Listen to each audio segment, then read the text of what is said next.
Hi hello ನಮಸ್ಕಾರ. ಎಲ್ಲ ಆರಾಮಲ್ವಾ? So ಇಲ್ಲಿವರೆಗೂ ನಾವು ಕಾಂಪೌಂಡ್ ಇಂಟ್ರೆಸ್ಟಲ್ಲಿ ಹಲವಾರು ಮಾಡಲ್ಸ್ ಕ್ವಶನ್ಸ್ ಕಲ್ತ್ಕೊಂಡ್ವಿ. ಇವತ್ತು ಕೂಡ ಇನ್ನೊಂದಷ್ಟು ಡಿಫ್ರೆಂಟ್ ಕ್ವಶನ್ಸ್ ಕೂಡ ನೋಡೋಣ. ಅದ್ರ ಜೊತೆಗೆ ಇವತ್ತು ನಾವು ಮತ್ತೆ ಕಾಂಪೌಂಡ್ ಇಂಟ್ರೆಸ್ಟ್ ಮತ್ತು ಸಿಂಪಲ್ ಇಂಟ್ರೆಸ್ಟ್ ಕಾಂಬಿನೇಷನ್ ಕೊಟ್ಟರೆ ಹೆಂಗೆ ಮಾಡೋದು ಕೂಡ ತಿಳ್ಕೊಳ್ಳೋಣ. ಅಂದರೆ ನಾವು ಸಪ್ರೇಟಾಗಿ ಆಲ್ರೆಡಿ ಕಲ್ತಿದ್ವಿ. ಅಂದರೆ ಕಾಂಪೌಂಡ್ ಇಂಟ್ರೆಸ್ಟ್ ಹೆಂಗೆ ಮಾಡಬೇಕು, ಸಿಂಪಲ್ ಇಂಟ್ರೆಸ್ಟ್ ಹೆಂಗೆ ಕ್ಯಾಲ್ಕುಲೇಟ್ ಮಾಡಬೇಕು ಅಂತ. ಅದ್ರ ಜೊತೆಗೆ ಅದರ ನಡುವೆ ಇರುವ ಡಿಫ್ರೆನ್ಸ್ ಕೂಡ ನಾವು ಆಲ್ರೆಡಿ ಜನರಲ್ ಆಗಿ ಡಿಸ್ಕಸ್ ಮಾಡಿದ್ವಿ. ರಿಯಲ್ ಪ್ರಾಬ್ಲಮ್ಸ್ ಯಾವುದು ಮಾಡಿಲ್ಲ. ಆ ರಿಯಲ್ ಪ್ರಾಬ್ಲಮ್ಸ್ ಕೂಡ ಈ ಒಂದು ವಿಡಿಯೋದಲ್ಲಿ ಮಾಡೋಣ, ಓಕೆನಾ? ಸೊ ಫಸ್ಟ್ ಕ್ವಶನ್,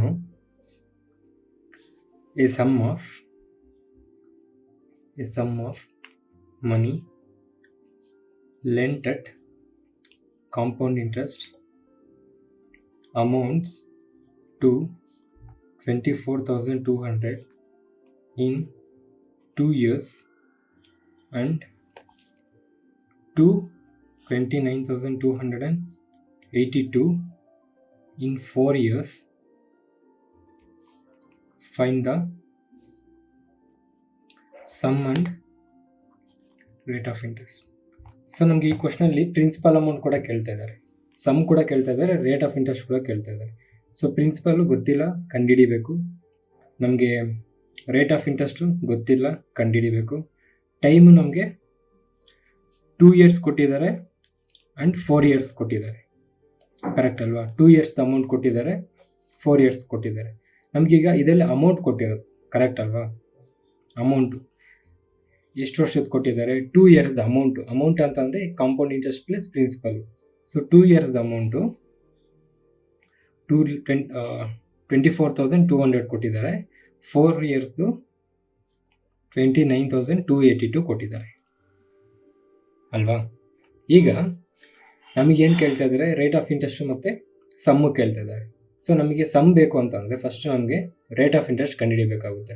ಸೊ ಎಷ್ಟು ರೇಟ್ ಆಫ್ ಇಂಟ್ರೆಸ್ಟ್ ಅಂತ ಕಂಡುಹಿಡಿದ್ರೆ ಅದಕ್ಕೆ ನಾವು ಪ್ರಿನ್ಸಿಪಲ್ 100% ಆ್ಯಡ್ ಮಾಡಿದ್ರೆ ನಮಗೆ ಸಮ್ ಬರುತ್ತೆ. ಸೊ ಇವಾಗ ರೇಟ್ ಆಫ್ ಇಂಟ್ರೆಸ್ಟ್ ಕಂಡುಹಿಡಿಯೋಕ್ಕೆ ನಮಗೆ ಬೇಸ್ ಇಯರ್ ಕೊಟ್ಟಿಲ್ಲ, ಬಟ್ ನಮಗೆ ಕ್ಲೂ ಕೊಟ್ಟಿರೋದು ಏನಂತ ಅಂದರೆ 2 years ಅಂತ ಕೊಟ್ಟಿದ್ದಾರೆ, ಇನ್ನೊಂದು 4 years ಅಂತ ಕೊಟ್ಟಿದ್ದಾರೆ. ಸೊ 2 yearsಯಿಂದ 4 yearsಗೆ ಅಮೌಂಟು 24,000ಇಂದ 29,282 ಇನ್ಕ್ರೀಸ್ ಆಗಿದೆ. ಅಂದರೆ 2 ವರ್ಷದಲ್ಲಿ ಎಷ್ಟು ಇನ್ಕ್ರೀಸ್ ಆಗಿದೆ ಫಸ್ಟ್ ನೋಡೋಣ. ಡಿಫ್ರೆನ್ಸ್ ತೊಗೊಂಡ್ರೆ ಡಿಫರೆನ್ಸ್ ನಮಗೆ 29,282 24,200. ಸೊ ಇದ್ರ ಮಧ್ಯೆ ಡಿಫ್ರೆನ್ಸ್ ಎಷ್ಟಾಗುತ್ತೆ? ಇದು 2, ಇದು 8, 0, 5, 0. ಸೊ 5,082 ರುಪೀಸು 2 ವರ್ಷಕ್ಕೆ ಇನ್ಕ್ರೀಸ್ ಆಗಿದೆ. ಇವಾಗ ಈ 5,082 ಇನಿಷಿಯಲ್ ಪ್ರೈಸ್ ಅಂತ ಅಂದರೆ ನಮಗೆ ಇಲ್ಲಿ ಕೊಟ್ಟಿರೋದು 2 years. ಸೊ ಅದ್ರ ಮೇಲೆ ಎಷ್ಟು ಪರ್ಸೆಂಟೇಜ್ ಅಂತ ತಿಳ್ಕೊಳ್ಳೋಣ. ಸೊ ಇನಿಷಿಯಲ್ ಪರ್ಸೆಂಟೇಜ್ ತಿಳ್ಕೊಬೇಕಂತಂದರೆ difference divided by initial number into 100, correct ಅಲ್ವಾ? ಇವಾಗ ಈ ಫಾರ್ಮುಲಾಗೆ ಸಬ್ಸ್ಟಿಟ್ಯೂಟ್ ಮಾಡಿದ್ರೆ ಡಿಫ್ರೆನ್ಸ್ ಎಷ್ಟು? 5,082 ಡಿವೈಡ್ ಬೈ ಇನಿಷಿಯಲ್ ನಂಬರ್ ಎಷ್ಟು? 24,200 ಇಂಟು 100. ಸೊ ಈ ಝೀರೋ ಕ್ಯಾನ್ಸಲ್ ಆಗೋಯ್ತು. ಈಗ ನಮಗೆ ಇದು 2ಇಂದ ಮಾಡೋಣ ಫಸ್ಟು. 2 1s, 2 2s, 2 1s. ಇದು 2 2s 4, 10 ಮಿಕ್ಕುತ್ತೆ. 2 5s 10 ಮುಗೀತು. 2 4s 8, 2 1s. ಮತ್ತು ನಮಗಿದು 11ಇಂದ ಹೋಗುತ್ತೆ ಒಂದ್ಸಲ ನೋಡಿದ್ರೆ. 11 2s 22, 34, 11 3s 33, 11ಇಂದ ಹೋಗುತ್ತೆ. ಸೊ ಇದು ನಮಗೆ ಗೊತ್ತು. 11 11s 121.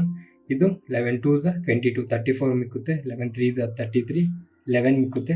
11 1s 11. ಸೊ 231 ಆಯಿತು. ಈಗ ಮತ್ತೆ 11ಇಂದ ಹೋಗುತ್ತೆ ನೋಡಿಕೊಂಡ್ರೆ 22 1 ಹೋಗುತ್ತೆ. 11 1s 11 2s 22, 11 ಮಿಕ್ಕುತ್ತೆ, 21 ಆಗುತ್ತೆ. ಸೊ ನಮಗೆ ಇದು ಎಷ್ಟು ಬರುತ್ತೆ? 21% ಬರುತ್ತೆ. ಅಂದರೆ 2 yearsಗೆ 21% ಇನ್ಕ್ರೀಸ್ ಆಗಿದೆ. ಸೊ 2 yearsಗೆ 21% ಅಂದರೆ ನಾವು 2 yearsಲ್ಲಿ ಕಾಂಪೌಂಡ್ ಇಂಟ್ರೆಸ್ಟಲ್ಲಿ ಕಲ್ತಿದ್ದೀವಿ. ಎಷ್ಟು? ಇದು ನಮಗೆ 2 yearsಲ್ಲಿ 21% ಅಂದರೆ ರೇಟ್ ಆಫ್ ಇಂಟ್ರೆಸ್ಟ್ ನಮಗೆ 10% ಆಗಿರುತ್ತೆ.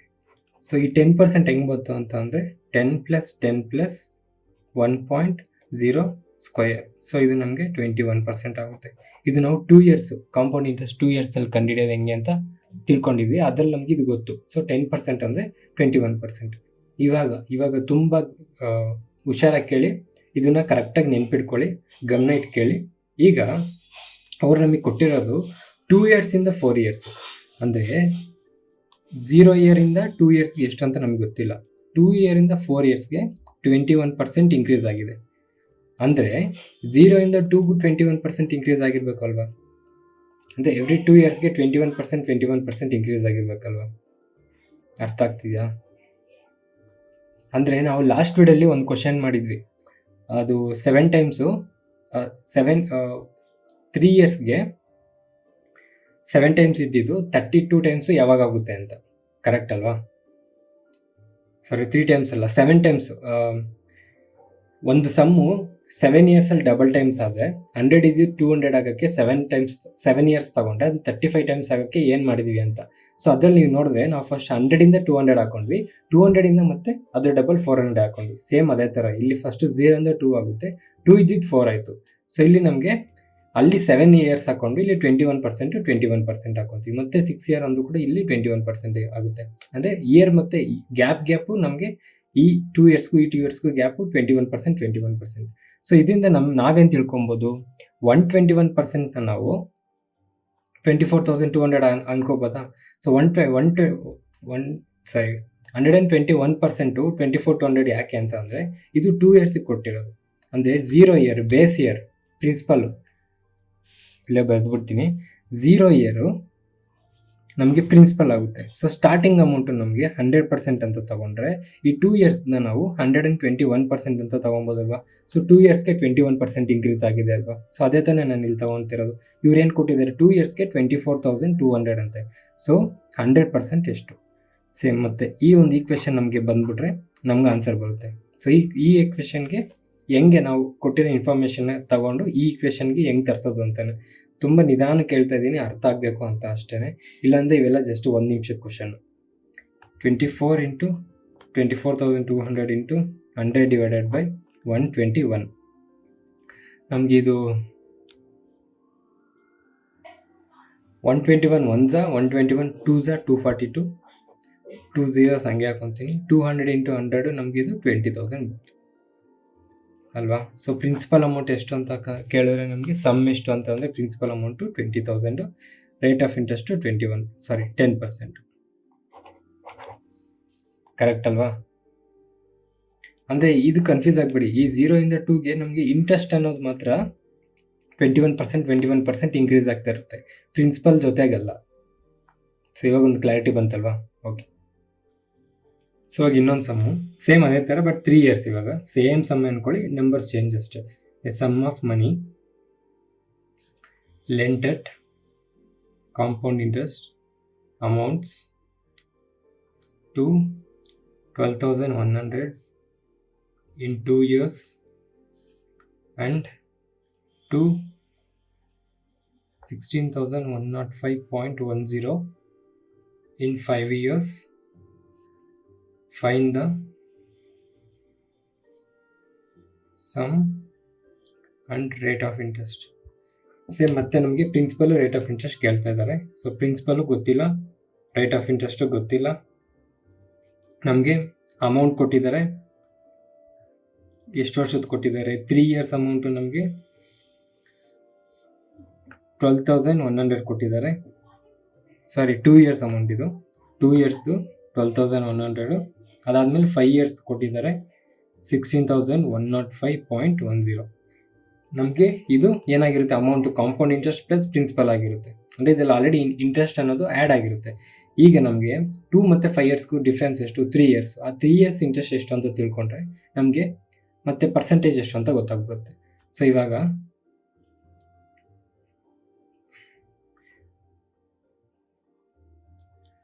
5 ಇಯರ್ಸ್ಗೂ 3 ಇಯರ್ಸ್ಗೂ ಡಿಫ್ರೆನ್ಸ್ ನೋಡಿದ್ರೆ 5 ಇಯರ್ಸ್ದು ಅಮೌಂಟು 16,105.10, 3 ಇಯರ್ಸ್ ಅಮೌಂಟು 12,100. ಸೊ ಇದು ನಮಗೆ 10 ಹಂಗೆ ಬರುತ್ತೆ. 5 0 ಇದು ನಮಗೆ 0, 6 to 4 0, 4,005 10 ಪೈಸಾ ಬರುತ್ತೆ. ಈಗ ನಮಗೆ ಮತ್ತೆ initial percentage rate of interest ಕಂಡುಹಿಡಿಯೋಕ್ಕೆ ಡಿಫ್ರೆನ್ಸ್ ಡಿವೈಡೆಡ್ ಬೈ ನಮಗೆ ಇನಿಷಿಯಲ್ ನಂಬರ್ ಎಷ್ಟು ಇಲ್ಲಿ 12,100 ಇಂಟು 100. ಇಲ್ಲಿ ಡಿಫ್ರೆನ್ಸ್ ನಮಗೆ 4005.10. ನಿಮಗೆ ಈ ಡೆಸಿಮಲ್ ಪಾಯಿಂಟ್ ಹೋಗ್ಬೇಕಂತಂದರೆ ಇಂಟು 100 ಮಾಡಿದ್ರೆ ಹೋಗುತ್ತೆ. ನಮಗೆ 400510 ಇಂಟು 100 ಡಿವೈಡೆಡ್ ಬೈ ಇಲ್ಲಿ ನಮಗೆ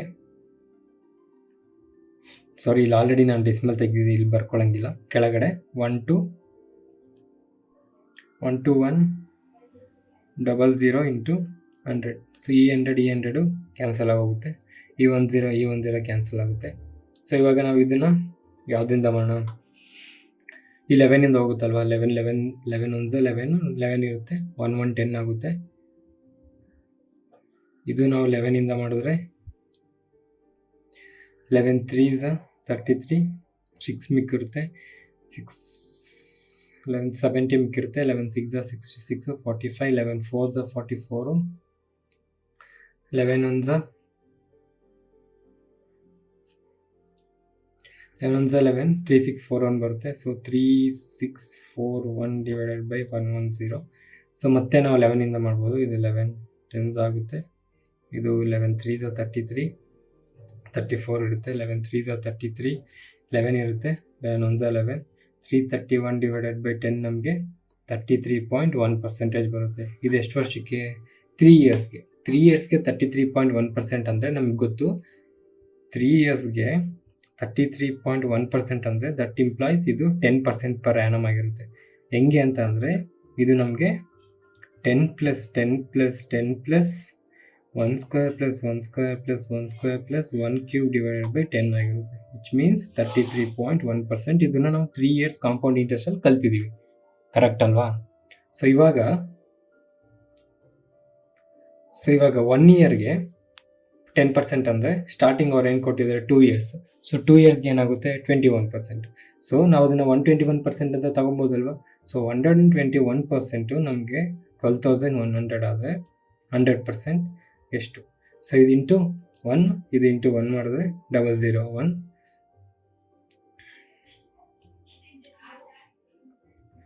100 1 100, 00 ಇರುತ್ತೆ 20. ಸೊ 10,000. ಸೊ ನಮ್ಮ ಆನ್ಸರ್ ಪ್ರಿನ್ಸಿಪಲ್ ಅಮೌಂಟ್ ಎಷ್ಟು ಅಂತ ಕೇಳಿದ್ರೆ ಆನ್ಸರ್ ಇದಕ್ಕೆ 10,000. ಅರ್ಥ ಆಗ್ತಿದ್ವಲ್ವ? ತುಂಬ ನಿಧಾನ ಕೇಳ್ತಾ ಇದ್ದೀನಿ, ನಾರ್ಮಲಾಗಿ ಇಷ್ಟೊಂದು ನಿಧಾನ ಕೇಳ್ತಿಲ್ಲ, ಯಾವಾಗಲೂ ಎಷ್ಟೊಂದು ಹೇಳಿರಲಿಲ್ಲ ಅನ್ಕೊತೀನಿ.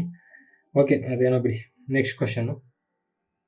So next question, on what sum, ಮತ್ತೆ ಪ್ರಿನ್ಸಿಪಲ್ ಕೇಳ್ತಾ ಇದ್ದಾರೆ, ಆನ್ ವಾಟ್ ಸಮ್ ಆಫ್ ಮನಿ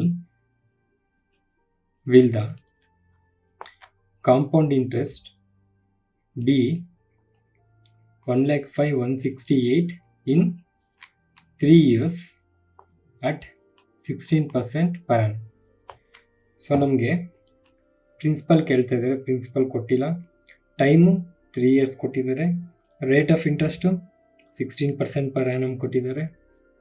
ಅದಾದಮೇಲೆ ನಮಗೆ compound interest means amount, total amount ನಮಗೆ 105,168 ಕೊಟ್ಟಿದ್ದಾರೆ. ಸೊ ಇವಾಗ ನಮ್ಗೇನು ಗೊತ್ತು, ಫಸ್ಟ್ ಥಿಂಗ್ ಏನು ಗೊತ್ತು, ಅಮೌಂಟ್ ಅಂದರೆ ಕಾಂಪೌಂಡ್ ಇಂಟ್ರೆಸ್ಟ್ ಪ್ಲಸ್ ಪ್ರಿನ್ಸಿಪಲ್ ಅಂತ. ಇಂಟ್ರೆಸ್ಟ್ ರೇಟ್ ಎಷ್ಟಿದೆ 16%. ಸೊ ಇದು ನಮಗೆ ಸಿಂಪಲ್ ಇಂಟ್ರೆಸ್ಟಲ್ಲಾಗಿದೆ 116% ಆಗೋಗ್ತಿತ್ತು. ಆದರೆ ಇದು ನಮಗೆ ಇದು ನಮ್ಗೆ ಅಮೌಂಟ್ ಅಲ್ಲ. What sum of money will the compound interest be ಅಂತ ಕೊಟ್ಟಿದ್ದಾರೆ. ಬಿ ಅಂತ ಕೊಟ್ಟು ಅದಕ್ಕಿಂತ ಮುಂಚೆ ಯಾವುದಿರುತ್ತೋ ಅದು ನಮಗೆ ಕೊಟ್ಟಿರೋದೇ ಆಗುತ್ತೆ. ಸೊ ಇದು ನಮಗೆ ಕಾಂಪೌಂಡ್ ಇಂಟ್ರೆಸ್ಟ್, ಅಮೌಂಟು ಕೂಡ ಅಲ್ಲ. ಕಾಂಪೌಂಡ್ ಇಂಟ್ರೆಸ್ಟ್ ಬರೀ 1,05,168 ರೂಪೀಸ್ ಇದೆ, ಬರೀ ಕಾಂಪೌಂಡ್ ಇಂಟ್ರೆಸ್ಟು. ಅಮೌಂಟು ನಮಗೆ ಬೇಕಾಗಿಲ್ಲ, ನಮಗೆ ಕೇಳಿರೋದು ಪ್ರಿನ್ಸಿಪಲ್. ಅಮೌಂಟ್ ಕೇಳಿದ್ರೆ ಪ್ರಿನ್ಸಿಪಲ್ ಪ್ಲಸ್ ಕಾಂಪೌಂಡ್ ಇಂಟ್ರೆಸ್ಟ್ ಅಂತ ಕಂಡುಹಿಡಿತೀವಿ. ಸೊ ಇವಾಗ ನಮಗೆ ಕಾಂಪೌಂಡ್ ಇಂಟ್ರೆಸ್ಟ್ 16% ಇದೆಯಂತೆ. ಕಾಂಪೌಂಡ್ ಇಂಟ್ರೆಸ್ಟ್ 16% ಇದೆ 3 ಇಯರ್ಸ್ಗೆ. ಸೊ 3 ಇಯರ್ಸ್ಗೆ 16% ಇದೆ. ಇದು ಬರೀ 1 ಇಯರ್ ಆಗಿದ್ರೆ ಇದನ್ನು ಡೈರೆಕ್ಟಾಗಿ 16% ಅಂತ ಹಾಕೊತಿದ್ವಿ. ಆದರೆ ಕಾಂಪೌಂಡ್ ಇಂಟ್ರೆಸ್ಟ್ 16% ಅಂದರೆ 3 ಇಯರ್ಸ್ಗೆ, ನಮಗೆ 3 ಇಯರ್ಸ್ಗೆ ಹೆಂಗೆ ಮಾಡಬೇಕು, compound interest for 3 years at 16% per ಆ್ಯನಮ್ಗೆ ಹೆಂಗೆ ಮಾಡ್ತೀವಿ ನಾವು 16 + 16 + 16 + 1.6 square + 1.6 square + 1.6 square + 1.6 cube divided by 10 ಮಾಡ್ತೀವಿ. ಸೊ ನಮಗೆ 16 + 16 + 16 ಏನಾಗುತ್ತೆ 48 ಆಗುತ್ತೆ. ಅದಾದಮೇಲೆ 1.6 × 1.6 256 ಬರುತ್ತೆ. 2 ನಂಬರ್ಸ್ ಆದಮೇಲೆ ಡೆಸಿಮಲ್ ಇಟ್ಕೊಂಡ್ರೆ ಪಾಯಿಂಟ್ ಇಟ್ಕೊಂಡ್ರೆ 2.56 ಆಗುತ್ತೆ. ಸೊ 2.56 2.56 2.56 ಆಗುತ್ತೆ. ಅದಾದಮೇಲೆ ಇದು ನಮಗೆ 16 × 16 256 256 × 16 ನಮಗೆ 256 × 16 ನಮಗೆ 36 16 ನಮಗೆ ಇದು 4096 ಬರುತ್ತೆ ಟೋಟಲ್. ಸೊ ಅಂದರೆ ನಮಗೆ 3 ಟೈಮ್ಸ್ ಮಾಡಿರ್ತೀವಿ ನಾವು ಇಂಟು 1.6 × 1.6 × 1.6 ಇಂಟು 3 ಟೈಮ್ಸ್ ಮಾಡಿರ್ತೀವಲ್ವಾ. ಸೊ ಅವಾಗ ನಮಗೆ ಪಾಯಿಂಟು 4.096 ಬರುತ್ತೆ. ಅದನ್ನು ಮತ್ತೆ ನಾವು ಡಿವೈಡ್ ಬೈ 10 ಮಾಡಿದಾಗ .4096 ಬರುತ್ತೆ. ಸೊ ಇದು ನಮಗೆ 0.4096 ಆಗುತ್ತೆ. ಸೊ ಟೋಟಲ್ 6 9 18 15 16 20 ಇದು 8 9 10 11 12 13 14 15 16 ಒಂದು ಕ್ಯಾರಿ 56. ಇದು ನಮಗೆ ಟೋಟಲ್ 56% 0.0896%. ಏನಿದು ಇದು 3 ಇಯರ್ಸ್ಗೆ ಕಾಂಪೌಂಡ್ ಇಂಟ್ರೆಸ್ಟು 56.0896%. ಈಗ 56.0896% 1,05,168 ಆದರೆ 100% ಎಷ್ಟು? ಇಷ್ಟೇ ನಮ್ಮ ಆನ್ಸರ್. ಇದು ಬಂದರೆ ನಮ್ಮ ಆನ್ಸರ್ ಬಂದಂಗೆ ಅಲ್ವಾ. ಸೊ ಇವಾಗ ನಾವು ನೋಡಿಕೊಂಡ್ರೆ ಇದನ್ನ ಹೆಂಗೆ ಮಾಡೋದು, ಕ್ರಾಸ್ ಮಲ್ಟಿಪ್ಲಿಕೇಶನ್ ಮಾಡಿದ್ರೆ 105,168 × 100 ಡಿವೈಡೆಡ್ ಬೈ 56.0896. ಸೊ ಇದಕ್ಕೆ ನಾವು ಡೆಸಿಮಲ್ ಪಾಯಿಂಟ್ ತೆಗಿಬೇಕು ಅಂತಂದರೆ ಇಂಟು 4 ಇಂಟು 4 0 ಹಾಕೋಬೇಕು ಇಂಟು 10,000 ಆಗುತ್ತೆ. ಸೊ ಇದಕ್ಕೆ ಇಂಟು 10,000 ಇದನ್ನು ಇಂಟು 10,000 ಮಾಡಿಕೊಂಡ್ರೆ ನಮಗೆ ಇದನ್ನು ಸಬ್ಸ್ಟಿಟ್ಯೂಟ್ ಮಾಡಿಕೊಂಡ್ರೆ 105,168 ಇಂಟು 100 ಇಂಟು 10,000 ಡಿವೈಡೆಡ್ ಬೈ ನಮಗೆ 560896 ಮುಗೀತು. ಇವಾಗ ಇದಕ್ಕೆ ನಿಮಗೆ ಸಂಬಂಧ ಗೊತ್ತಾಗ್ತಿಲ್ಲ ಅಂತಂದರೆ ತಲೆ ಕೆಡ್ಸ್ಕೊಂಬಿಡಿ. ಇದನ್ನು ಡಿಸ್ಟರ್ಬ್ ಮಾಡೋಕ್ಕೆ ಹೋಗ್ಬೇಡಿ. ನಾನು ಮುಂಚೆನೇ ಹೇಳಿದ್ದೀನಿ, ಇದನ್ನು ಸುಮ್ಮನೆ ಕೆಣ್ಕಕ್ಕೆ ಹೋಗ್ಬೇಡ್ರಿ. ಅದಕ್ಕೆ ಅದೇ ಸಾಲ್ವ್ ಆಗುತ್ತೆ, ಅವಾಗವರೆಗೂ ವೆಯ್ಟ್ ಮಾಡಿ. ಸೊ ಇಲ್ಲಿ 96 ಇದೆ, ಇಲ್ಲಿ 00 ಇದೆ. ಸೊ 25 ಹೋಗುತ್ತೆ. ಇದು 25 4 ಇದನ್ನು ನಾವು 25 ಸಾರಿ ಇದು 00 ಇದೆ, 96 ಇದೆ, 4 ಹೋಗುತ್ತೆ. ಇದು 4 25 ಇದು 25 2 25 ಅಲ್ಲ 4 4 4 4 4 ಇದು 4 ಮಾಡ್ತಾ ಇದೀವಿ. 25 ಅಲ್ಲ 4 25 100 ಆಯಿತು. 4 1 4 16 4 4 16 0 ಇದೆ. ಅದಾದಮೇಲೆ 4 2 8 ಅದಾದಮೇಲೆ 4 2 8 16 ಇರುತ್ತೆ. 4 4 16 ಈಗ ಮತ್ತೆ ಯಾವುದಿಂದ ಹೋಗುತ್ತೆ ನೋಡಿಕೊಂಡ್ರೆ ನಮಗೆ ಈಗ ಇದು ಮತ್ತೆ 24 ಇದೆ, ಇದು 00 ಇದೆ. ಮತ್ತೆ ಇದು 4 ಮಾಡಿದ್ರೆ ನಮಗೆ ಇದು ಫಸ್ಟ್ 4 ಮಾಡೋಣ. 100 4 25 ಬರುತ್ತೆ, 00 ಬರುತ್ತೆ. 4 ಮಾಡಿದ್ರೆ ಇದು 4 ಮಾಡಿದ್ರೆ ನಮಗೆ 4 3 12 ಇಲ್ಲಿ 20 ಇರುತ್ತೆ. 4 5 20 ಮುಗೀತು. ಇದು 20 ಇರುತ್ತೆ. ಮತ್ತು 4 5 20 ಅದಾದಮೇಲೆ ಈ ನಂಬರ್ ಕಂಪ್ಲೀಟ್ ಆಗಿದ್ದರಿಂದ ಇಲ್ಲೊಂದು 0 ಹಾಕೊಬೇಕಾಗುತ್ತೆ. ಅದಾದಮೇಲೆ ಮತ್ತೆ ಈ 2 ಡಿಜಿಟ್ಸ್ ತೊಗೊಬೇಕಾದ್ರೆ 4 5 20 ಆಗುತ್ತೆ. ಮತ್ತೆ 24 ಇರುತ್ತೆ. 4 6 24. ಸೊ ಇವಾಗ ನೋಡಿ ಇದಕ್ಕೊಂದು ಸಂಬಂಧ ಕಾಣಿಸ್ತಿದೆಯಾ? 35 × 3 105 0 56 × 3 168. ಸೊ ಇದು 1 ಇದು 3 ಸೊ ಟೋಟಲ್ ಎಷ್ಟು ಬಂತಿದ್ದು 3 × 25 × 25 2500 ಎಷ್ಟು ಬಂತು? ಟೋಟಲ್ ಆನ್ಸರ್ ಎಷ್ಟು ಬರುತ್ತೆ? 75 × 3 × 25 75 × 2500 ನಮಗೆ. ಅಥವಾ ನೀವು 25 × 25 625 625 00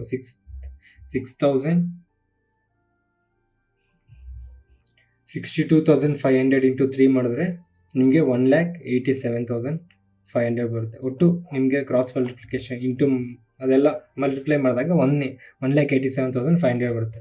ಸೊ ನಮಗೆ ಪ್ರಿನ್ಸಿಪಲ್ ಏನಾಗಿರುತ್ತೆ 1,87,500.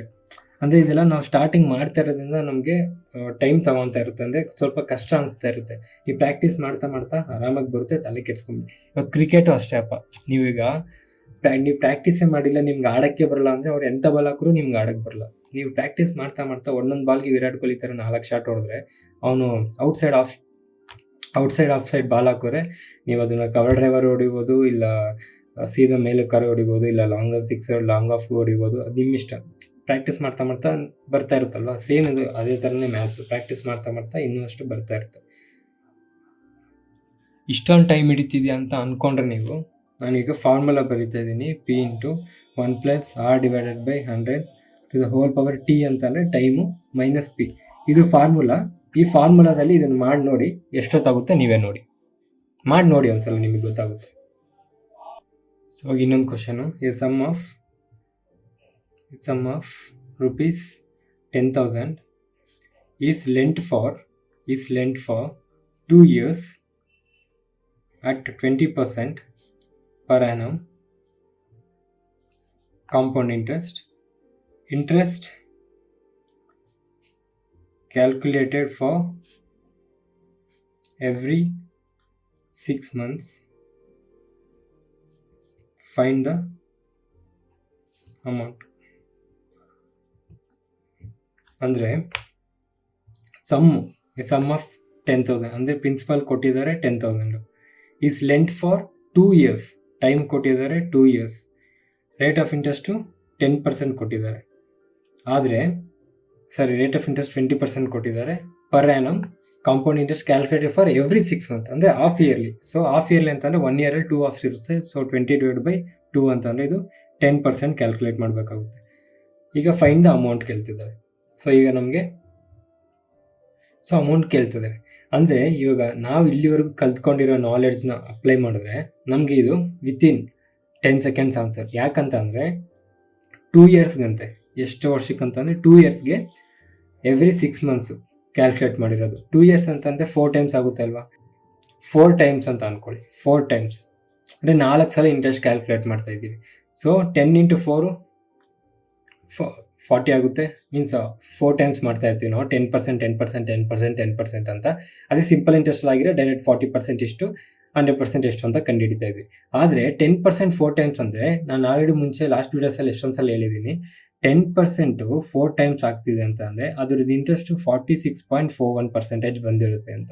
ಸೊ ಇಂಟ್ರೆಸ್ಟ್ ನಮಗೆ 46.41% ಆಫ್ ನಮಗೆ 10,000 ಕಂಡಿಡಿದ್ರೆ ನಮಗೆ ಪ್ರಿನ್ಸಿಪಲ್ ಇದೇನು ಕೇಳಿರೋದೇನು,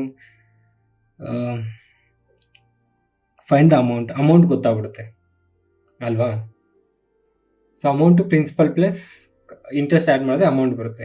ಸೊ ಇಂಟ್ರೆಸ್ಟ್ ನಮಗೆ 10% 4 times ಮಾಡಬೇಕು. ಯಾಕಂತಂದರೆ ಎವ್ರಿ 6 months ಮಾಡಿದ್ರಿಂದ 6 months 4 times ಆಗುತ್ತೆ. 10% ಮಾಡಿದ್ರೆ 46.41% ಬರುತ್ತೆ. ಸೊ 46.41% ಆಫ್ 10,000 ನಮಗೆ 4641 ಬರುತ್ತೆ. ಅಂದರೆ ಜಸ್ಟ್ ಇದರಲ್ಲಿ 2 zeros ತೆಗ್ದಂಗೆ ಅಲ್ವಾ. ಇಂಟು 10,000 ಮಾಡಿದಾಗ ನಾವು ಇದನ್ನು ಮಾಡ್ತೀವಲ್ಲ, ಇದಕ್ಕೆ ಡಿಸಿಮಲ್ ಪಾಯಿಂಟ್ಸ್ನ ತೆಗಿಯೋಕ್ಕೆ ಸೇಮ್ ಅದೇ ಥರ ಅಲ್ವಾ, 4641 ಬರುತ್ತೆ. ಸೊ ಈಗ ಅಮೌಂಟ್ ನಮಗೆ 10,000 ಪ್ಲಸ್ 4641 ಇಂಟ್ರೆಸ್ಟು ಟೋಟಲ್ ಎಷ್ಟಾಗುತ್ತೆ, 14,641 ಆಗುತ್ತೆ. ಇದು ನಮಗೆ ಗೊತ್ತಿರೋ ಪ್ರಕಾರ ಮಾಡಂಗಿದ್ರೆ. ಇಲ್ಲ ನನಗೆ ಈ ಥರ ನಾನು ಮರ್ತೋಗ್ತೀನಲ್ಲ, ಇದು ನನಗೆ ಗೊತ್ತೇ ಇಲ್ಲ ಅಂತ ಅಂದ್ಕೊಂಡ್ರೆ ನಾರ್ಮಲಾಗಿ ಟ್ರೆಡಿಷ್ನಲ್ ಮೆಥಡಲ್ಲಿ ಕೊಟ್ಟಿರೋ ಥರ ತೊಗೊಂಡು ಮಾಡಿದ್ರೆ ಹೆಂಗೆ ಬರುತ್ತೆ ನೋಡೋಣ. ಈಗ ಪ್ರಿನ್ಸಿಪಲ್ ಸ್ಟಾರ್ಟಿಂಗ್ ಇಯರ್ 10,000 ಕೊಟ್ಟಿದ್ದಾರೆ. ಇದರಲ್ಲಿ 6 months ಮಾಡ್ತಾ ಇರೋದ್ರಿಂದ 10% ಮಾಡಬೇಕು. ಸೊ 10% ಆಫ್ 10,000 ಎಷ್ಟು ಬರುತ್ತೆ, 1,000. ಸೊ ಇದನ್ನ ಆ್ಯಡ್ ಮಾಡಿದ್ರೆ ನಮಗೆ ಇದು 11,000 ಆಗುತ್ತೆ. ಮತ್ತು ಇದರಲ್ಲಿ 10% ಸೆಕೆಂಡ್ ಆಫ್ 10% ಆಫ್ 11,000, ಇದೊಂದು 0 ತೆಗೆದ್ರೆ 1,100 ಬರುತ್ತೆ. ಸೊ ಇದು ಆ್ಯಡ್ ಮಾಡಿದ್ರೆ 12,100 ಆಗುತ್ತೆ. ಮತ್ತೆ 10% ಆಫ್ 12,100, ಇಲ್ಲೊಂದು 0 ತೆಗಿರಿ 1210. ಸೊ ಇದು ನಮಗೆ 13310 ಆಗುತ್ತೆ. ಮತ್ತೆ 10% ಆಫ್ 13310, 10 ತೆಗಿರಿ 1331 ಬರ್ಕೊಳ್ಳಿ. ಸೊ ಟೋಟಲ್ ನಮಗೆ 14,641. ಇಲ್ಲೂ ಅದೇ ಆನ್ಸರ್ ಬರುತ್ತೆ. ಅಂದರೆ ನಿಮ್ಗೆ ಅದೇ ನಾನು ಹೇಳ್ತಿಲ್ವಾ, ನಿಮಗೆ ಡಿಫ್ರೆಂಟಲ್ಲಿ ಮೆಥಡ್ಸಲ್ಲಿ ಕಲಿತಾಗ ನಿಮ್ಗೆ ಯಾವ್ದು ಈಸಿ ಅನಿಸುತ್ತೋ, ಯಾವ್ದು ಬೇಗ ಬರುತ್ತೋ ಅದನ್ನು ಅಪ್ಲೈ ಮಾಡಿಬಿಟ್ರೆ ಟೈಮ್ ಉಳಿಯುತ್ತೆ, ಆನ್ಸರು ಕರೆಕ್ಟ್ ಇರುತ್ತೆ. ಓಕೆನಾ? ಸೊ ಇನ್ನೊಂದು ಕ್ವಶನು ಇದಾದ್ಮೇಲೆ ನಾವು ಮತ್ತೆ ಕಾಂಬಿನೇಷನ್ ಸಾಲ್ವ್ ಮಾಡಿ, simple interest compound interest combination questions ಮಾಡೋಣ. ಇದೊಂದು ಬರ್ಕೊಳ್ಳಿ. ಫೈನ್, ಪರವಾಗಿಲ್ಲ ಗುರು, ಇವನ್ ವಿಡಿಯೋಸ್ ನೋಡಿ ಕೂಡ ನಾವು ಎಕ್ಸಾಮ್ ಬರೀಬೋದು ಅನ್ನೋ ನಂಬಿಕೆ ನಿಮಗೆ ಬಂದಿದ್ರೆ ಒಂದು ಲೈಕೋ ಸಬ್ಸ್ಕ್ರೈಬ್ ಮಾಡಿದ್ರೆ ನಮಗೂ ಸ್ವಲ್ಪ ಮೋಟಿವೇಶನ್ ಸಿಗುತ್ತೆ. ಅಂದರೆ ಇವೆಲ್ಲ questions company interest on ₹20,000 for 1.5 year at 16% per annum. Interest calculated every 9 months. ಅಂದರೆ ಇವೆಲ್ಲ ಏನಂತ ಅಂದರೆ ನಮಗೆ ಈ ಕಾಂಪೌಂಡ್ ಇಂಟ್ರೆಸ್ಟ್ ಅನ್ನೋದು ನಮಗೆ ಒಂದು 2-3 ಟೈಮ್ಸ್ ಮಾಡಾದ್ಮೇಲೆ ನಿಮಗೆ ನೋಡಿ, ನೀವು ಯಾವುದೇ ಕ್ವಶನ್ಸ್ ನೋಡಿ ನಿಮಗೆ ಆನ್ಸರ್ಸ್ ಇಮಿಡಿಯೇಟ್ ಗೊತ್ತಾಗ್ತಾ ಇರುತ್ತೆ. ಯಾಕಂತಂದರೆ ಫೆಮಿಲಿಯರ್ ನಂಬರ್ಸ್ ಆಗಿಬಿಡುತ್ತೆ. ಅಂದರೆ ಅವರು ಕೊಟ್ಟಿರೋ ನಂಬರ್ನೇ ಜಸ್ಟ್ ನಮಗೆ ವ್ಯಾಲ್ಯೂಸ್ ಚೇಂಜ್ ಮಾಡೋದು ಬಿಟ್ಟರೆ ಆ ನಂಬರ್ಸ್ ಬರುತ್ತಲ್ಲ 2 years 3 years ಆ ಒಂದು ಪರ್ಸೆಂಟೇಜ್ ಬರುತ್ತಲ್ಲ, ಅವರು ಅದೇ ಬರಬೇಕು. ಅದನ್ನ ಬಿಟ್ಟು ಅವ್ರು ಬೇರೆ ಕೊಡೋಕ್ಕಾಗಲ್ಲ. ನಾವೇನು ಇಷ್ಟು ದಿವಸ ಕಲ್ತ್ಕೊಂಡು 33.1% ಆಗಲಿ, 119.7% ಆಗಲಿ, 72.8% ಆಗಲಿ, ಈ ನಂಬರ್ಸಲ್ಲೇ ಆಟ ಆಡ್ತಾ ಇರ್ತಾರೆ. ಸೊ ಈ ನಂಬರ್ಸಲ್ಲಿ ಆಲ್ರೆಡಿ ನಮಗೆ ಗೊತ್ತಿರೋದ್ರಿಂದ, ಆ ಪಿಚ್ಚಲ್ಲಿ ನಮ್ಗೆ ಆಲ್ರೆಡಿ ಆಟ ಆಡಿರೋದ್ರಿಂದ ಮಸ್ತಾಗಿ ಆರಾಮಾಗಿ ಸಾಲ್ವ್ ಮಾಡ್ಬೋದು. ಸೊ ಇವಾಗ find the compound interest on 20,000. Compound interest ಕೇಳ್ತಾ ಇದ್ದಾರೆ ಆನ್ 20,000. ಅಂದರೆ ಪ್ರಿನ್ಸಿಪಲು ನಮಗೆ 20,000 ಕೊಟ್ಟಿದ್ದಾರೆ. ಕಾಂಪೌಂಡ್ ಇಂಟ್ರೆಸ್ಟ್ ಕೇಳ್ತಾ ಇದ್ದಾರೆ ಫಾರ್ 1.5 year. ಟೈಮ್ ನಮಗೆ 1.5 year, 1.5 years ಅಂತಲೂ ಬರ್ಕೊಬೋದು. 1.5 years. ಈಗ at 16% per annum. 16% per annum. Rate of interest ನಮಗೆ 16% ಪರ್ ಆ್ಯನಮ್. ಒಂದು ವರ್ಷಕ್ಕೆ 16%. Interest calculated every 9 months. ಇದು ನಮ್ಗೆ ಇಂಪಾರ್ಟೆಂಟ್. ಈಗ 1.5 year ಅಂತ ಅಂದರೆ 1 year-ಅಲ್ಲಿ 12 months ಇರುತ್ತೆ, ಕರೆಕ್ಟಾ? ಹಾಫ್ ಇಯರಲ್ಲಿ 6 months ಇರುತ್ತೆ, ಪ್ಲಸ್ 6 months. ಸೊ ಟೋಟಲ್ ಎಷ್ಟಾಯ್ತು? ಇದು 18 months ಆಯಿತು. ಸೊ ಅವ್ರೇನು ಕೊಟ್ಟಿದ್ದಾರೆ? Interest calculated every 9 months. ಅಂದರೆ ಪ್ರತಿ 9 ತಿಂಗಳಿಗೆ ಇಂಟ್ರೆಸ್ಟ್ ಕ್ಯಾಲ್ಕುಲೇಟ್ ಮಾಡಬೇಕು. ಅಂದರೆ ಇದನ್ನು ಡಿವೈಡ್ ಬೈ ಟೂ ಟೈಮ್ಸ್ ಆಗುತ್ತೆ. ಅಂದರೆ 2 years ಸರ್ ಅಲ್ವಾ, 2 times ಮಾಡಿದ್ರೆ ನಮಗೆ 18 months ಆಗುತ್ತೆ. 9 monthsಗೆ ಇಂಟ್ರೆಸ್ಟ್ ಕ್ಯಾಲ್ಕುಲೇಟ್ ಮಾಡ್ದಂಗೆ ಆಗುತ್ತೆ. ಸೊ ನಮಗೆ ಎವ್ರಿ 9 monthsಗೆ ಮಾಡಬೇಕಾಗಿರೋದ್ರಿಂದ ಈ ಇಂಟ್ರೆಸ್ಟ್ನ ಕೂಡ ನಾವು ಡಿವೈಡ್ ಬೈ 2 ಮಾಡಬೇಕು. ಇದು ಫಸ್ಟ್ ಸ್ಟೆಪ್. ಇದು ನೆನಪಿದೆ ಅಲ್ವಾ ನಿಮಗೆ? ಇದು ನಾನು ನಿಮಗೆ 9 months ಹೆಂಗೆ ಬಂತು ಅಂತ ಬರೆದಿದ್ದು ಅಷ್ಟೇ. ಸೊ 16% ಡಿವೈಡ್ ಬೈ 2 ಅಂತ ಅಂದರೆ 8%. ಸೊ 9 monthsಗೆ ಎವ್ರಿ 9 monthsಗೆ ಇಂಟ್ರೆಸ್ಟ್ ರೇಟ್ ಅನ್ನೋದು 8% ಕ್ಯಾಲ್ಕುಲೇಟ್ ಮಾಡಬೇಕು. ಸೊ ನಂಗೆ ಆಲ್ರೆಡಿ ಪ್ರಿನ್ಸಿಪಲ್ ಅಮೌಂಟ್ ಕೊಟ್ಟಿರೋದ್ರಿಂದ ನಾನು ಡೈರೆಕ್ಟಾಗಿ ಇದ್ರ ಮೇಲೆ 8% ಮಾಡಬೇಕು. 8%. ಸಾರಿ. ಸೊ ಕನ್ಫ್ಯೂಸ್ ಆಗಿಬಿಡು, ಒಂದೇ ನಿಮಿಷ, ನಾನೇ ಕನ್ಫ್ಯೂಸ್ ಆಗ್ಬಿಟ್ಟು. ಈಗ ರೇಟ್ ಆಫ್ ಇಂಟ್ರೆಸ್ಟ್ ನಮಗೆ 16% ಪರ್ ಆ್ಯನಮ್ ಕೊಟ್ಟಿದ್ದಾರೆ. ಆದರೆ ನಮಗೆ ಇಯರ್ ಎಷ್ಟು ಕೊಟ್ಟಿದ್ದಾರೆ? 18 months ಅಲ್ವಾ? ಸೊ 18 monthsನ ನಾವು 1.5 year. ಸೊ 1 yearಗೆ 16% ಅಂದರೆ ಇನ್ನೊಂದು ಅರ್ಧ ಇಯರ್. ಇದೆಲ್ಲ ಅರ್ಧ ಎಷ್ಟಾಗುತ್ತೆ ನಮಗೆ? ಇದೆಲ್ಲ ಅರ್ಧ ನಮಗೆ 8 ಆಗುತ್ತೆ. ಇದೆಲ್ಲ ಅರ್ಧ ನಮಗೆ 8% ಆಗುತ್ತೆ. ಸೊ ಟೋಟಲ್ ಇದು 24% ಆಗುತ್ತೆ. ಅರ್ಥ ಆಗ್ತಿದೆಯಲ್ವಾ? ಒಂದು ವರ್ಷಕ್ಕೆ 16% ರೇಟ್ ಆಫ್ ಇಂಟ್ರೆಸ್ಟ್ ಪರ್ ಆ್ಯನಮು 16%. ನಮಗೆ ಟೋಟಲ್ ಕೊಟ್ಟಿರೋದವರು 1.5 yearsಗೆ. ಸೊ 1.5 yearsಗೆ ನಾವು ಕ್ಯಾಲ್ಕುಲೇಟ್ ಮಾಡಬೇಕಾಗಿರೋದು. ಸೊ 1.5 yearಗೆ ಕ್ಯಾಲ್ಕುಲೇಟ್ ಮಾಡಬೇಕು ಅಂತಂದರೆ 1 yearಗೆ 16% ಆದರೆ ಇನ್ನೊಂದು ಅರ್ಧ ಇಯರ್ಗೆ 8% ಆಗುತ್ತೆ. So total 24%. ಅದನ್ನು ನಾವು 9 monthsಗೆ ಮಾಡಬೇಕು 2 times. ಸೊ ಇದನ್ನು ಡಿವೈಡೆಡ್ 2 ಮಾಡಿದ್ರೆ ಇದು ನಮಗೆ ರೇಟ್ ಆಫ್ ಇಂಟ್ರೆಸ್ಟ್ ಆಗುತ್ತೆ. ಸೊ 12% ಮಾಡಬೇಕು, ನಾಟ್ 8%. ಓಕೆನಾ? ಸೊ ಇದರಿಂದ ನಿಮ್ಗೆ ಏನು ಕನ್ಫ್ಯೂಸ್ ಆಗುತ್ತೆ ಅಂತ ನಂಗೆ ಗೊತ್ತಾಗ್ತದೆ.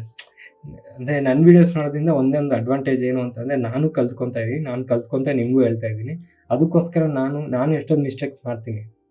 ಸೊ ನೀವು ಯಾವ ಥರ ಮಿಸ್ಟೇಕ್ಸ್ ಮಾಡ್ಬೋದು ಅನ್ನೋದು ಕೂಡ ಗೊತ್ತಾಗುತ್ತೆ ನಿಮಗೆ. ಓಕೆ, ಈಗ 12%ಅಲ್ಲಿ ಮಾಡಬೇಕಂತೆ. ಸೊ ನನಗೆ ಆಲ್ರೆಡಿ ಪ್ರಿನ್ಸಿಪಲ್ ಅಮೌಂಟ್ ಗೊತ್ತಿರೋದ್ರಿಂದ ನಾನು ಡೈರೆಕ್ಟಾಗಿ ಇದ್ರ ಮೇಲೆ 12% ಮಾಡ್ಕೊಂಡು ಹೋಗ್ತೀನಿ. ಸೊ ಆ ಥರ ಅಂದರೆ ಪ್ರಿನ್ಸಿಪಲ್ ಮೇಲೆ ಡೈರೆಕ್ಟಾಗಿ ಇವಾಗ ಅದು 2 ಥರ ಮಾಡ್ಬಿಡ್ತೀನಿ ಅಂತ ನಿಮಗೆ ಯಾಕೆ ಕನ್ಫ್ಯೂಷನ್. ಈಗ 20,000 ಇದೆ, ಇದ್ರ ಮೇಲೆ 12% ಮಾಡಬೇಕು. ಎಷ್ಟು ಬರುತ್ತೆ? 10% 2,000 ಬರುತ್ತೆ, 1% 200 ಬರುತ್ತೆ, 2% 400. ಸೊ 2,400. ಇದು ನನಗೆ 22,400 ಬರುತ್ತೆ 9 monthsಗೆ. ಇವಾಗ ಮತ್ತೆ ಇದ್ರ ಮೇಲೆ 12% ಮಾಡಬೇಕು ನಾನು. ಇದ್ರ ಮೇಲೆ 12% ಅಂದರೆ 10% 2240 ಬರುತ್ತೆ, 1% 224 ಬರುತ್ತೆ, 224 448 ಆಗುತ್ತೆ. 2240 ಪ್ಲಸ್ 448 ನನಗೆ 2,688 ಆಗುತ್ತೆ. ಸೊ ಇದು 8 10 4 5 25 088 ಬರುತ್ತೆ. ಇದೇನು ಟೋಟಲು ಅಮೌಂಟ್ ಇದು 9 ಮಂತ್ಸಿಗೆ ಮಾಡಿರ್ತೀವಿ. ಸೊ 9 ಮಂತ್ಸ್ ಇದು ಟೋಟಲ್ ಅಮೌಂಟು, ಕರೆಕ್ಟ್ ಅಲ್ವಾ? ಅವ್ರು ನಮಗೆ ಕೇಳ್ತಾ ಇರೋದು fine the compound interest. Compound interest ಅಂದರೆ ಈ 2400 ಪ್ಲಸ್ ಈ 2688 ಟೋಟಲ್ ಎಷ್ಟಾಯಿತು ನಮಗೆ? 5088 ಆಯಿತು. ಇದು ನಮಗೆ 5088 ಅನ್ನೋದು ನಮಗೆ ಕಾಂಪೌಂಡ್ ಇಂಟ್ರೆಸ್ಟ್ ಆಗಿರುತ್ತೆ. ಅದೇ ನನಗೆ 2 ಇಯರ್ಸ್ ಅಂದರೆ 12 ಪ್ಲಸ್ 1.2 ಸ್ಕ್ವೇರ್ ಅಂದರೆ ಎಷ್ಟಾಗುತ್ತೆ? 12 ಪ್ಲಸ್ 12 24 ಪ್ಲಸ್ 1.2 1.44 ಆಗುತ್ತೆ. ಅಂದರೆ ಇದು 25.44% ಆಗುತ್ತೆ. ಸೊ ಈ ಥರನೂ ಕಂಡುಹಿಡ್ಬೋದು ನೀವು. 100% 20,000 ಆದರೆ 25.44% ಏನಾಗುತ್ತೆ ಅಂತ. So 20,000 into 25.44 divided by 100. So ಈ 2 zeros ಕ್ಯಾನ್ಸಲ್ ಆಗುತ್ತೆ. 200 ಇಂಟು 2544 100 ಇಂಟು 25. ಇವಾಗ ಇದು 100 ಆಗಿದ್ದಿದ್ರೆ 2544 ಎಷ್ಟಾಗುತ್ತೆ ನಮಗೆ? 200 ಇಂಟು 25.44 ಇದೆಯಲ್ವಾ? 100 ಇಂಟು 25.44 ಇದ್ದಿದ್ರೆ ನಮಗೆ 2544 ಬರೋದು. 2544 ಇಂಟು ಡಬಲ್ ಮಾಡಿದ್ರೆ ಮತ್ತೆ ನಮಗೆ 5088 ಬರುತ್ತೆ. ಅಂದರೆ ಅದನ್ನೇ ನಾನು ಹೇಳ್ತಿರೋದು, ನೀವು ಕಲ್ತ್ಕೊಂಡ್ರೆ ನಿಮ್ಗೆ ಯಾವುದು ಈಸಿ ಅನಿಸುತ್ತೋ ಆ ಥರ ಮಾಡ್ಕೊಬೋದು. ನನಗೆ ಪ್ರಿನ್ಸಿಪಲ್ ಕೊಟ್ಟಿರೋದ್ರಿಂದ ನನಗೆ ಈ ಥರ ಈಸಿ ಆಗುತ್ತೆ. ಅಂದರೆ ನನಗೆ ಚಿಕ್ಕ ಕೊಟ್ಟಿರೋ ಅಮೌಂಟ್ ಚಿಕ್ಕದಾಗಿ ಕ್ಯಾಲ್ಕುಲೇಟ್ ಮಾಡಿ ಡೈರೆಕ್ಟಾಗಿ ಆ್ಯಡ್ ಮಾಡ್ಬೋದು. ಇಲ್ಲಿ ಒಂದ್ಸಲ ಪಾಯಿಂಟ್ಸ್ ಬರುತ್ತೆ, ಮಲ್ಟಿಪ್ಲಿಕೇಶನ್ ಸ್ವಲ್ಪ ಕಷ್ಟ ಆಗುತ್ತೆ. ಈ ಥರ ನಂಗೆ ಈಸಿ ಆಗುತ್ತೆ. ಅದಕ್ಕೆ ಪ್ರಿನ್ಸಿಪಲ್ ಕೊಟ್ಟಾಗ ನಾನು ಈ ಥರ ಮಾಡ್ಕೊತೀನಿ. ನಿಮ್ಗೆ ಇದು ಈಸಿ ಆಗುತ್ತೆ ಅಂದರೆ ಇದನ್ನು ಅಷ್ಟೇ. ಸೊ ಇವಾಗ ನಾವು ಕಾಂಪೌಂಡ್ ಇಂಟ್ರೆಸ್ಟ್, ಸಿಂಪಲ್ ಇಂಟ್ರೆಸ್ಟ್ ಎರಡು ಕಾಂಬಿನೇಷನ್ ಕ್ವಶನ್ಸ್ ನೋಡಿ. ಇಲ್ಲ ಈ ವಿಡಿಯೋಗೆ ಇಷ್ಟೇ ಸಾಕು ಬಿಡಿ, ಯಾಕಂದರೆ ಇವಾಗ ಆಲ್ರೆಡಿ 30 ಮಿನಿಟ್ಸ್ ಆಗಿದೆ, ಮತ್ತು ನಿಮಗೂ ಬೋರ್ ಹೊಡೆಯುತ್ತೆ. ನೆಕ್ಸ್ಟ್ ವಿಡಿಯೋಲ್ಲಿ ನಾನು ಕಾಂಪೌಂಡ್ ಇಂಟ್ರೆಸ್ಟ್, ಸಿಂಪಲ್ ಇಂಟ್ರೆಸ್ಟ್ ಎರಡೂ ಹೇಳ್ತೀನಿ. ಯಾಕಂದರೆ ನಾನು ಇದು ತುಂಬ ನಿಧಾನಕ್ಕೆ ಎಕ್ಸ್ಪ್ಲೇನ್ ಮಾಡೋದು ಈ 5 ಕ್ವಶನ್ಸ್. ನಾರ್ಮಲಾಗಿ ಈ ಒಂದು ಇಷ್ಟೊಂದು ನಿಧಾನಕ್ಕೆ ಹೇಳಿಲ್ಲ, ಬಟ್ ನಿಮ್ಗೆ ಅರ್ಥ ಆಗಬೇಕು. ಒಬ್ಬರು ತುಂಬ ಫಾಸ್ಟಾಗಿ ಹೇಳ್ತಾ ಇದ್ದೀರಾ ಅಂತ ಅಂದರೆ ಅದಕ್ಕೋಸ್ಕರ. ಸೊ ನೆಕ್ಸ್ಟ್ ವಿಡಿಯೋಲಿ ನಾವು simple interest, compound interest combinations questions ನೋಡೋಣ. ಓಕೆನಾ? ಫಸ್ಟ್ ಟೈಮ್ ನೋಡ್ತಾ ಇರೋರಿಗೆ ಈ ವಿಡಿಯೋ ನಂಬರಲ್ಲಿ ಏನಾದರೂ ಕನ್ಫ್ಯೂಷನ್ ಇದ್ದರೆ, ವಿಡಿಯೋ ನಂಬರ್ ಅಂತ ಅಂದರೆ ಏನಿಲ್ಲ, ನಾವು ವೀಕ್ಲಿ ಟಾಸ್ಕ್ ಮಾಡ್ತಾಯಿದ್ದೀವಿ. ಅಂದರೆ ಪ್ರಿಪ್ರೇಷನ್ಸ್ನ ಫಸ್ಟಿಂದ ಮಾಡೋರಿಗೆ ಅಥವಾ ಸ್ಟಾರ್ಟ್ ಮಾಡೋರಿಗೆ ಒಂದು ವೀಕ್ಲಿ ಟಾಸ್ಕ್ ಥರ ಕೊಟ್ಟಿರ್ತೀವಿ. ಸೊ ಆ ವೀಕ್ಲಿ ಅವ್ರು ಏನೇನು ಓದ್ಕೊಬೇಕು ಅಂತ ಎಲ್ಲ ಅದರಲ್ಲೇ ಇರುತ್ತೆ. ಸೊ ಇದು ನಿಮ್ಗೆ ಕ್ಲಿಯರಾಗಿ ಅರ್ಥ ಆಗಬೇಕು ಅಂತ ಅಂದರೆ ನಮ್ಮ ಟೆಲಿಗ್ರಾಮ್ ಚಾನಲ್ನಲ್ಲಿ ಇಂಡೆಕ್ಸ್ ಇದೆ. ಇಂಡೆಕ್ಸ್ಗೆ ಹೋದರೆ ನಿಮಗೆ ವೀಕ್ಲಿ ಟಾಸ್ಕ್ ಇರುತ್ತೆ. ಆ ವೀಕ್ಲಿ ಟಾಸ್ಕ್ ಜೊತೆಗೆ ವಿಡಿಯೋ ನಂಬರು, ಟಾಪಿಕ್ಕು ಎಲ್ಲ ಅದರಲ್ಲಿರುತ್ತೆ. ಜೊತೆಗೆ ಯೂಟ್ಯೂಬ್ ಲಿಂಕು ಕೂಡ ಅದರಲ್ಲೇ ಇರುತ್ತೆ. ಸೊ ಪ್ರಿಪ್ರೇಷನ್ ಸ್ಟಾರ್ಟ್ ಮಾಡೋರಿಗೆ ಇದು ತುಂಬ ಯೂಸ್ಫುಲ್ ಆಗುತ್ತೆ. ಒಂದು ಕಡೆಯಿಂದ ಸಿಲೆಬಸ್ನ ಕಂಪ್ಲೀಟ್ ಮಾಡ್ಬೋದು. ಒಂದ್ಸಲ ಚೆಕ್ ಮಾಡಿ ನಿಮಗೆ ಗೊತ್ತಾಗುತ್ತೆ. ಫುಲ್ ವಿಡಿಯೋ ನೋಡಿದ್ರೆ ನೀವು, wow, thank you so much. So ನಿಮ್ಮಂಥವ್ರಿಂದನೇ ಸ್ವಲ್ಪ ಮೋಟಿವೇಶನ್ ಸಿಗುತ್ತೆ. ಅದೇ ಥರ ಈ ವಿಡಿಯೋ ಇಷ್ಟ ಆಗಿರೋ ಲೈಕ್ ಮಾಡಿ, ಇಷ್ಟ ಆಗಿಲ್ಲ ಅಂತ ಅಂದರೆ ಡಿಸ್ಲೈಕ್ ಮಾಡಿ. ಏನಾದ್ರು ಕ್ವಶನ್ಸ್ ಇದ್ದರೆ ಕಮೆಂಟ್ ಮಾಡಿ. ಇಲ್ಲ ನಿಮ್ಮ ಫ್ರೆಂಡ್ಸ್ ಯಾರಾದರೂ ಇದೇ ಥರ ಗೌರ್ಮೆಂಟ್ ಎಕ್ಸಾಮ್ಸ್ಗೆ ಪ್ರಿಪೇರ್ ಆಗ್ತಾರೆ, ನಿಮಗೆ ಇದು ಚೆನ್ನಾಗಿ ಅರ್ಥ ಆಗಿದ್ದರೆ, ನನ್ನ ನಂಬೋದು ಅಂತ ನಿಮಗೆ ಅನಿಸಿದ್ರೆ ಅವ್ರಿಗೂ ಈ ವಿಡಿಯೋನ ಶೇರ್ ಮಾಡಿ. ನಾನು ಸಬ್ಸ್ಕ್ರೈಬ್ ಮಾಡ್ತಿರೋ ಬಿಡ್ತಿರೋ ನಿಮ್ಮ ಇಷ್ಟ. ನಮ್ಮ ಪರ್ಪಸ್ ಅದಲ್ಲ. ಯಾರಾದರೂ ಒಬ್ಬರು ಈ ವಿಡಿಯೋಸ್ ನೋಡಿ ಗೌರ್ಮೆಂಟ್ ಎಕ್ಸಾಮ್ ಪಾಸ್ ಆದರೂ ನಮಗೆ ಅದೇ ದೊಡ್ಡ achievement. So thank you so much. ಈ ವಿಡಿಯೋಗೆ ಇಷ್ಟೇ. ಮತ್ತೆ ಮುಂದಿನ ವೀಡಿಯೋಲಿ ಸಿಗೋಣ. ಅಲ್ಲಿವರೆಗೂ ಮಜಾ ಮಾಡಿ. ನನ್ನ ಹೆಸರು ತೇಜ. ಬಾಯ್.